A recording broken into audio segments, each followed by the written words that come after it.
আসসালামু আলাইকুম সুপ্রিয় শিক্ষার্থী বন্ধুরা, ষষ্ঠ শ্রেণীতে যারা 2023 সালে এবার আছো, তোমাদের গণিত বিষয়ের বইটি আমরা আজকে ভিডিওতে দেখব। গণিত বিষয়ে কি কি অধ্যায় রয়েছে, খুব শীঘ্রই আমরা গণিত বিষয়ের প্রত্যেকটি অধ্যায়ের ভিডিও আমরা নিয়ে আসবো। আজকে আমরা গণিত বিষয়ের ক্লাস শুরু করার আগে প্রথমেই আমরা গণিত বিষয় বইটিতে কি কি রয়েছে, কি কি পড়ানো হবে এখানে, এবং তোমরা বইটি পড়ে আসলে কি শিখতে পারবে সেটা আমরা এখানে আলোচনা করবো আজকের ভিডিওতে। তোমরা চাইলে ভিডিওটি বেশি বেশি বন্ধুদের মধ্যে শেয়ার করে দিতে পারো, আর কে কোন জেলা, কে কোন স্কুল থেকে ভিডিওটি দেখছো সেটি কমেন্ট সেকশনে লিখে দিতে পারো। ষষ্ঠ শ্রেণীর গণিত বই, এটি তোমরা আমাদের একটি অ্যাপস রয়েছে ক্লাস 6 বুকস নামে গুগল প্লে স্টোরে। সেই অ্যাপসের লিংক আমি ভিডিও ডেসক্রিপশন বক্সে এবং পিন কমেন্টে দিয়ে দিব। সেই অ্যাপস থেকে তোমরা খুব সহজেই গণিত বইটি পিডিএফ আকারে নিয়ে নিতে পারো, অথবা সবাই তো স্কুল থেকে বই পেয়েছো, আর যারা পাওনি তারাই কিন্তু পিডিএফ থেকে দেখে নিতে পারো। গণিত বই ষষ্ঠ শ্রেণী, এটির প্রচ্ছদ দেখতে ঠিক এরকম। এবং এখানে আমরা যদি শুরুর দিকে আসি, এখানে বঙ্গবন্ধু এবং শেখ হাসিনা দুজনের যে আমাদের জাতিসংঘে অধিবেশনে ভাষণ দিয়েছেন সেটির ছবি দেওয়া আছে।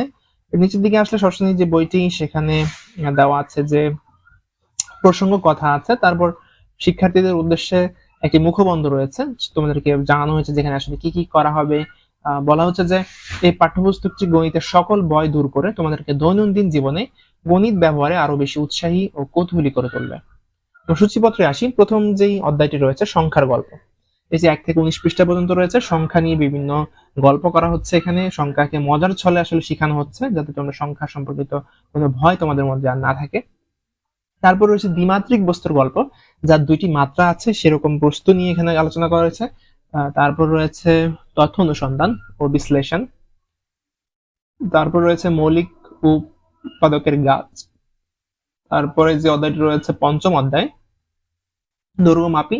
ষষ্ঠ অধ্যায় রয়েছে পূর্ণ সংখ্যার জগৎ। সপ্তম অধ্যায় রয়েছে ভগ্নাংশের খেলা। তারপর অষ্টম অধ্যায় রয়েছে অজানা রাশির জগৎ। নবম অধ্যায় রয়েছে সরল সমীকরণ। দশম অধ্যায় রয়েছে ত্রিমাত্রিক বস্তুর গল্প। 11তম অধ্যায় রয়েছে ঐকিক নিয়ম, শতকরা এবং অনুপাত। এবং 12তম অধ্যায় রয়েছে সূত্র খুঁজি, সূত্র বুঝি।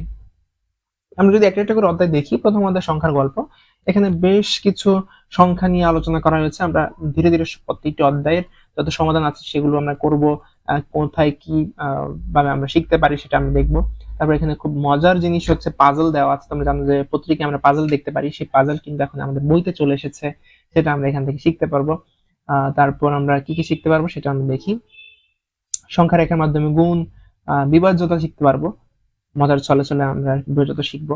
তারপর রয়েছে আমাদের দ্বিমাত্রিক বস্তুর যে গল্প নিয়ে আমরা কথা বলেছিলাম, যে 2টি মাত্রা আছে এরকম বস্তু নিয়ে আমরা গল্প শিখবো। এখানে গ্রিক পণ্ডিত ইউক্লিডের ছবি দেওয়া আছে। বেশ মজার একটি বই তোমাদের গণিত বইটি তৈরি করা হয়েছে। আমরা আমাদের চ্যানেলের প্রত্যেকটি বিষয়ের বইয়ের প্রত্যেকটি অধ্যায়ের আমরা ভিডিওগুলো এখানে পাবলিশ করব। আর তোমাদের জন্য বেশ কিছু সূত্রের প্রয়োজন হতে পারে, আমরা সেই সূত্রের একটি ভিডিও কিন্তু অনেক আগে দিয়েছি। সেই সূত্রের ভিডিও তোমরা চাইলে দেখে নিতে পারো। ক্লাস 6 এর সূত্র নিয়ে একটি ভিডিও আছে আমাদের চ্যানেলে, একটি প্লেলিস্ট করা হয়েছে ক্লাস 6 নিয়ে। তোমরা চাইলে সেই প্লেলিস্টে যুক্ত হতে যেতে পারো, এবং সেই প্লেলিস্টে কিন্তু তোমরা সবগুলো সূত্র একত্রে পেয়ে যাবে।